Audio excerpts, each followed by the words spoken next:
They threw rotten apples on his farm, but he turned the trash into $1 million business. Caleb still had his eyes closed when the noise hit, a heavy engine rumble, the smell of kicked-up dirt, and then a sound he would never forget, the crash of tons of rotten fruit slamming onto the ground of his property.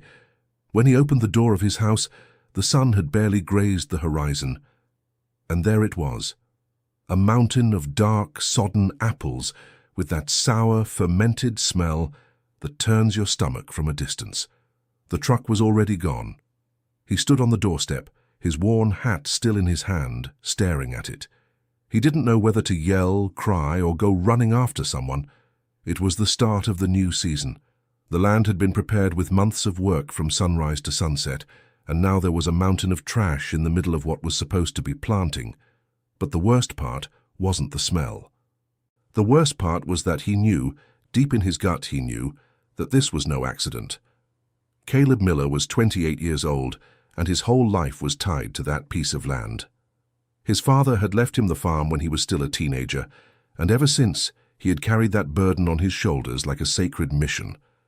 The property was small, tucked away in the Hudson Valley, where the cold climate favored apple growing, one of the few fruits that did well there. He had learned the trade by watching his father work. He knew the right time for pruning, harvesting, and storage. What he had never learned was how to deal with other people's cruelty, and the cruelty of that morning had a first and last name. Arthur Sterling was the largest landowner in the area. Owner of a farm 4 times the size of Caleb's, he had a reputation for buying up land where others gave up. Some said he was a good negotiator. Others said he simply wore down anyone who resisted, until the person couldn't take it anymore and accepted anything. For 3 months now, Arthur had been sending his eldest son, Blake, to Caleb's property with purchase offers. The first was modest, the second was already higher. The third was too generous for a piece of land that size, and when an offer is too generous, it's because the one making it wants a lot more than they let on. Caleb had turned down all 3. Now, standing in front of that avalanche of rotten apples, he began to understand the message. It wasn't just a nuisance. It was pressure. It was someone showing they had the power to disrupt his life whenever they pleased. He shoved his worn hat onto his head, walked to the middle of the field and stood there looking around. The apples were scattered across nearly 1/3 of the area he had set aside for new planting. The smell was unbearable. Flies were already circling. And the worst part, that pile was going to ferment even more. The acidity could ruin the soil, and if he didn't get it out of there fast, the damage would be worse than what he was already seeing. He didn't have the money to hire people to remove it. He barely had enough to pay the bill at the storage shed where he kept his irrigation equipment. The neighbor showed up before noon. Mrs. Martha was 68 years old and had lived on the adjacent property since before Caleb was born. She had known his father when he was young, had helped Caleb's mother through more than one tough time, and when everyone else left the area for the city, she stayed. She was a woman with a firm voice and eyes that seemed to size everything up in silence before any word left her mouth. White hair pulled back, her usual apron, and that posture of someone who had seen too much to be easily frightened. She arrived with a bucket of coffee and 2 plastic cups. "I already heard," she said, without needing anything else. Caleb took the cup she held out without saying a word. "Arthur?" she asked. "He wouldn't do this with his own hands," Caleb replied. "But it was his order. You can be sure of that." Martha stood for a moment looking at the pile of apples. Then she turned her nose from side to side, as if she were sensing something beyond the bad smell. "How long has this been here?" "I've been waking up to this noise since early morning. Around 4 in the morning." She nodded slowly. "Then part of it is still usable." Caleb looked at her as if she had spoken in another language. "Mrs. Martha, this is garbage." "Garbage," she repeated, in a tone that mixed patience and irony. "My husband, God rest his soul, used to say something I never forgot. What's garbage to the one who threw it away can be gold to the one who knows what to do with it." She took a sip of coffee, slowly, as if she had all the time in the world. "Tell me something, Caleb. Do you know what apple cider vinegar is?" He knew, everyone knew, but he had never thought of it as a business. Martha spent the following afternoon sitting on the porch of Caleb's house, showing old notes in a black-covered notebook she had brought under her arm. The notebook was her husband's. who decades earlier had tried to produce artisanal vinegar on a small scale. It never went anywhere because the local market didn't absorb it at the time, but the recipes were all there, in small handwriting and some sections stained with grease and time. The apples that are still firm, even if they look ugly, are good for fermentation, she explained. You separate what's completely ruined from what still has consistency. Then you sort them. Wash them, crush them, let them ferment. The process takes time, but the final product has real value in the market. Mrs. Martha, Caleb interrupted, rubbing his forehead. I don't have the equipment for this. I don't have a proper space. I don't have anything. You have your father's old shed. He stopped. It was true. The shed was at the back of the property, with brick walls and a high roof, which his father had built years ago to store machinery. After the machines deteriorated, it became a storage space for unused things. But the structure was there, solid. You'll need barrels, she continued. I have 2 oak barrels that were George's, stored away. They're sealed properly. You can start with those. Caleb stood looking at the notebook, at the handwriting of Martha's husband, whom he had never really known. The man had passed away early, before Caleb was old enough to remember him. There was something there he couldn't name, a generosity that weighed in a good way. Why are you doing this? He asked. Mrs. Martha gave a small smile. Because this land can't end up in Arthur Sterling's hands. Your father made me promise to keep an eye on you. That sentence hung in the air for a long time. Look, when I heard that part, I stood still for a while before continuing. There are things you hear and you feel like you know that pain from somewhere. The hand that appears when you least expect it. Sometimes it's 68 years old and it comes with coffee. The work started the next day. Caleb woke before the sun, put together a small team. Himself, Martha's nephew who lived in the area, a young man named Ethan, and 2 workers he knew from the market. He paid them up front, with the little he had saved in an aluminum can under the kitchen sink. Money that was meant to fix the fence at the back of the property, but now had a different purpose. They spent 2 days sorting the apples. What was completely ruined was buried in a corner of the property, far from the roots of the trees Caleb cultivated. What was still usable, a surprisingly large amount, almost 2/3 of the total, was taken to the shed. The quantity was enormous, more than Martha's 2 barrels could hold. Dear listener, if you're enjoying the story, go ahead and leave a like and especially subscribe to the channel. It really helps us who are just starting out. Now, continuing. Caleb stayed in the barn late that night, arms crossed, staring at the boxes and boxes of apples waiting for some destination. Ethan had already left. Martha had gone home with her husband's notebook. And there he was, alone, with a plan that seemed too big for the space he had. That's when the phone rang. It was Blake Sterling. Caleb, I heard you had some trouble on your property. His voice was too smooth to be sincere. What trouble? Caleb replied, jaw tight. A lost truck, I don't know. Apparently dumped the wrong load on your land. Tough luck, huh? A calculated pause. But look, my dad is willing to raise the offer. Considering the loss you've had, tell your dad I'm not selling. Silence on the other end. Caleb, you're being stubborn. That land isn't going anywhere in your hands. Last year's drought broke you. This year's harvest was weak before the incident. How long do you think you can hold out? As long as it takes. He hung up before Blake could answer. He stood there with the phone in his hand, heart racing. He knew Blake wasn't lying about the financial situation. He was at his limit. But something in him refused to bend. In the days that followed, Caleb started gathering information wherever he could. He went to the community public library and asked for everything they had on fermentation and artisanal production.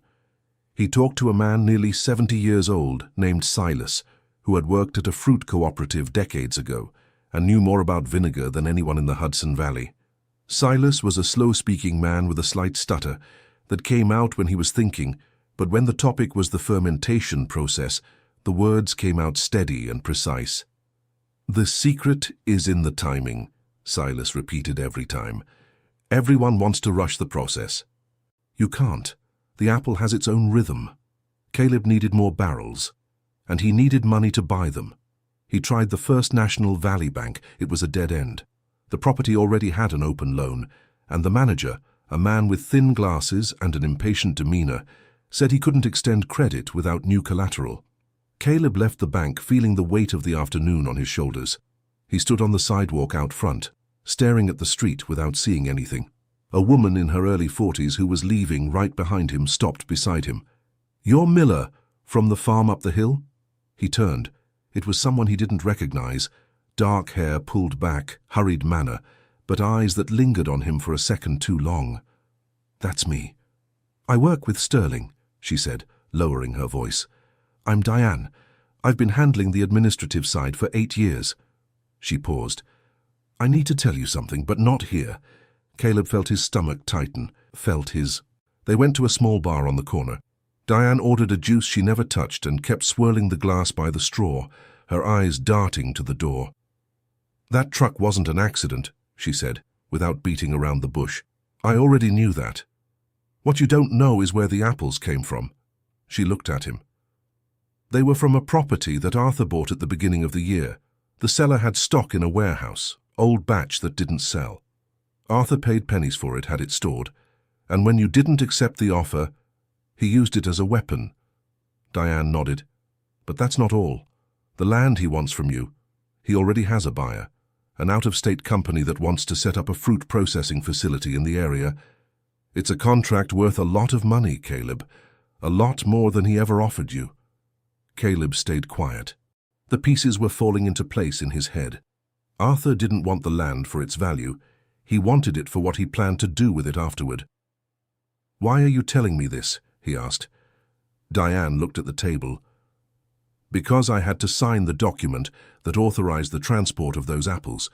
With a false justification." She lifted her eyes. "I have a daughter, Caleb. I don't want to carry this kind of thing anymore." That part hit me in a way I didn't expect. Sometimes you think you're on the right side just because you never stop to think about what you're signing. That conversation changed something in Caleb. It wasn't just the anger, it was a clarity that came with it. He went back to the farm with a list of 3 things to resolve and little time to do it. First, the containers. Second, the production scale.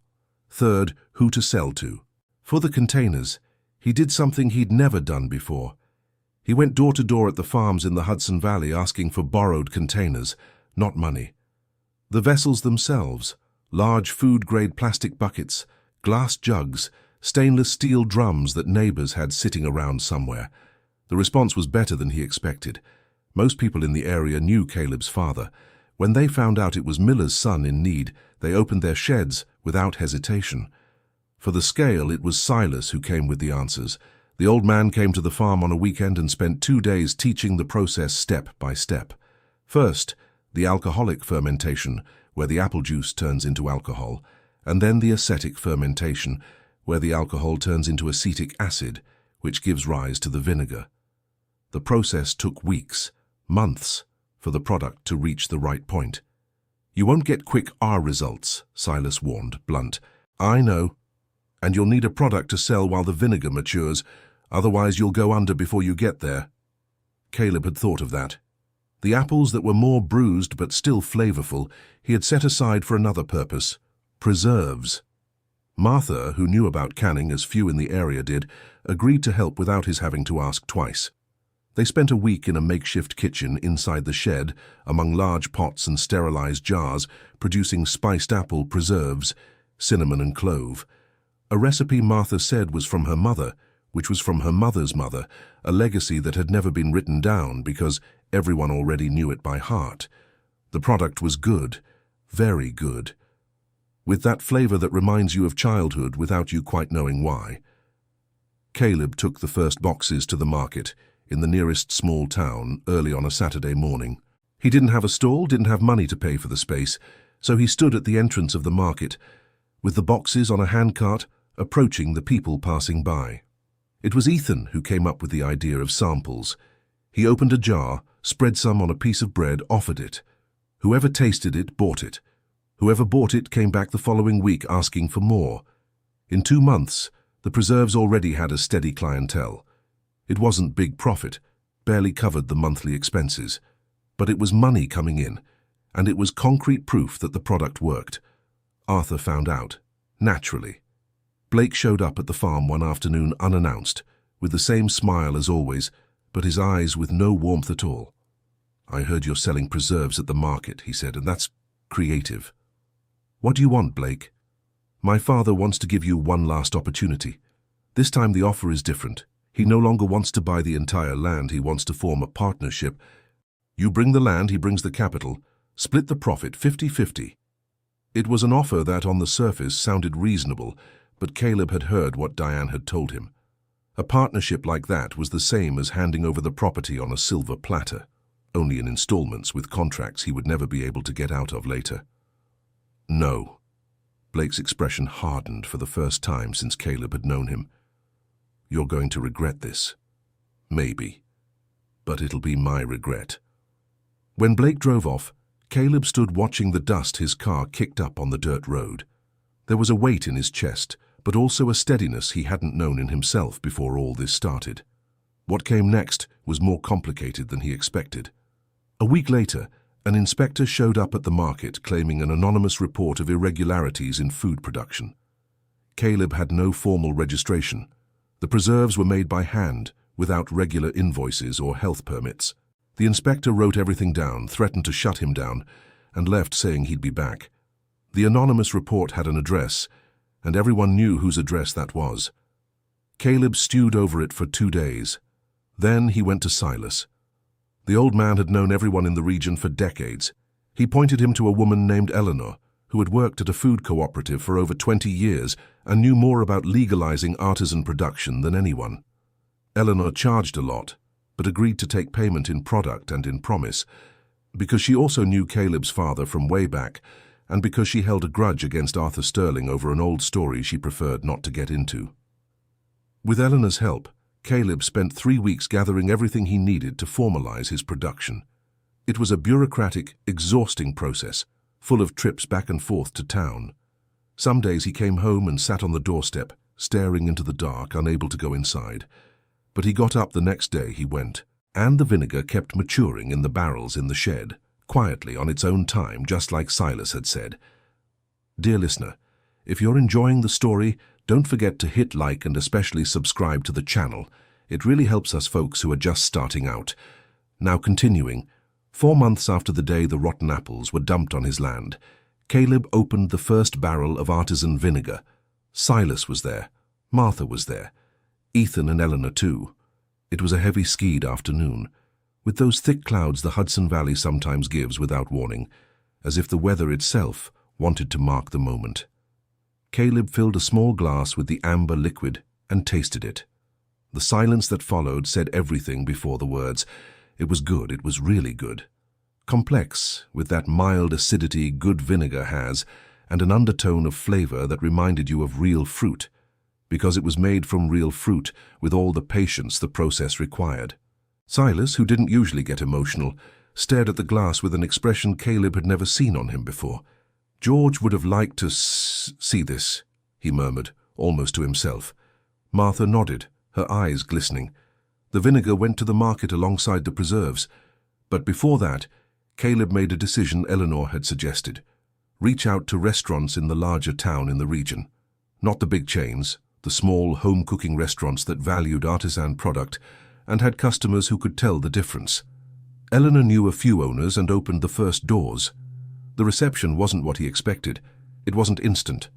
The first restaurant asked for a sample and took 2 weeks to reply. The second tasted it on the spot and placed an order that same week. The third said no, but pointed him to a new artisan market that had recently opened in town, a space dedicated to quality regional products. That market was the turning point. The owner, a man named Julian who had lived abroad for a while and returned to the region with a dream of promoting local production, stood holding the jar of spiced apple preserves and the bottle of vinegar for a long time before looking at Caleb. "Where have you been all this time?" he asked. "Surviving," Caleb answered honestly. Julian closed a supply deal that same day. It wasn't a big deal, but it was stable. It was monthly. It was the kind of arrangement that allowed for planning, and for someone who had lived on the fly for so long, planning was almost a luxury. With that contract in hand, Caleb returned to the First National Valley Bank. The same manager, the same thin-rimmed glasses.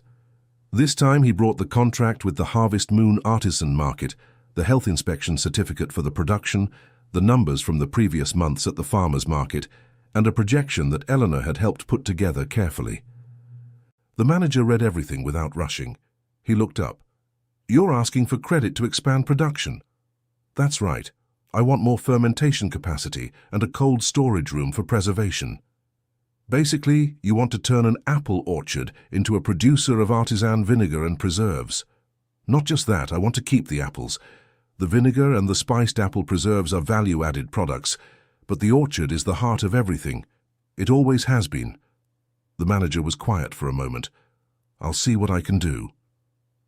3 days later, the credit was approved. Less than Caleb had asked for, but enough for the start he needed. Meanwhile, Diane had made a decision on her own. She had left her job with Arthur a few weeks earlier, not because of pressure, but because after her conversation with Caleb, she could no longer look at certain documents with the same peace of mind as before. Before leaving, she kept copies of records that showed what had been done. The purchase of the spoiled apples, the shipping authorization, the documents that tied everything to Arthur. Not for revenge. She told Caleb that when she sought him out again, but because she thought he had the right to know with proof in hand what had been done against him. Caleb stared at those papers for a long time. "You didn't have to put yourself at risk like that," he said. "I was already at risk from the start," she replied. "The difference is that now I chose which side." Did she do the right thing? I keep thinking about that. Even though she had everything to lose, she chose not to remain part of that anymore. And sometimes that kind of choice is what separates a life you can look at in the mirror from one you can't. What Caleb did with those documents wasn't what many people would have expected. He didn't go after public revenge, didn't try to humiliate Arthur, didn't go anywhere with that folder under his arm looking for someone to judge the other. He kept the copies in a safe place, and he went to Arthur personally. They met on a weekday afternoon at a bar in town. Arthur arrived with Blake at his side, as always, but when Caleb placed the folder with the documents on the table and said what he knew, calmly, looking the man in the eye without flinching, it was Blake who lowered his head first. Arthur stayed quiet for a long time. "What do you want?" he asked finally. "That you never set foot on my property again," Caleb replied, "and that this story stays between us. I don't need a public fight. I just need peace to work." Arthur looked at his son. He looked at the documents. He looked at Caleb. "Consider it done." It wasn't a dramatic scene. There were no shouts, no chairs knocked over, no speeches. It was a conversation between two men, where one showed the other that he knew everything, and that he'd rather move forward than keep looking back. Sometimes the most honest victory has no audience. The business grew slowly, the way things that truly grow always grow. It didn't happen overnight. It was months of work, of adjustments, of products that didn't come out right on the first try, of nights spent awake redoing the math, of mornings that started with a problem before the sun came up. But it grew. By the end of the first full year of production, Miller Farm had a full product line. Artisanal apple cider vinegar in 3 varieties, preserves in 5 different flavors, and a natural juice with no preservatives, which Eleanor had suggested adding after noticing the growing demand for additive-free products. Ethan became a full-time employee. Silas came by every week, mostly to drink coffee and chat rather than to work, but when he spoke everyone stopped to listen. Mrs. Martha had earned a permanent chair on the farm's porch, which was, for all practical purposes, hers. And then an article appeared in the local newspaper. A young journalist had heard about the artisanal vinegar from Julian at the Harvest Moon Artisan Market and drove out to the farm to do a small piece on local production. When it ran, the article took up half a page and carried a headline that Caleb would read over and over in the days that followed. From the crisis came the product that's changing artisanal production in the region. The phone didn't stop ringing for a week. Orders came in from other artisan markets, from restaurants he hadn't even known existed, from a farmers' cooperative that wanted to understand the model so they could replicate it on other properties. It wasn't national fame. It was regional fame. But for someone who, a year earlier, had stood staring at a mountain of rotten apples, convinced he had lost everything. That was the whole world. Caleb was in the barn on a cold winter afternoon when Mrs. Martha appeared with her husband's black notebook.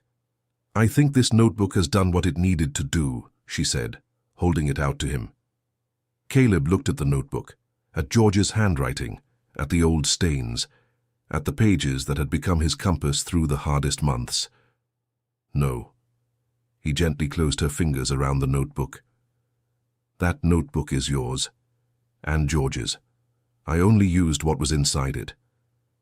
Mrs. Martha stared at him for a moment. Then she gave that small smile of hers, the same one she'd had since the first day he met her. "Your father would be very proud of you."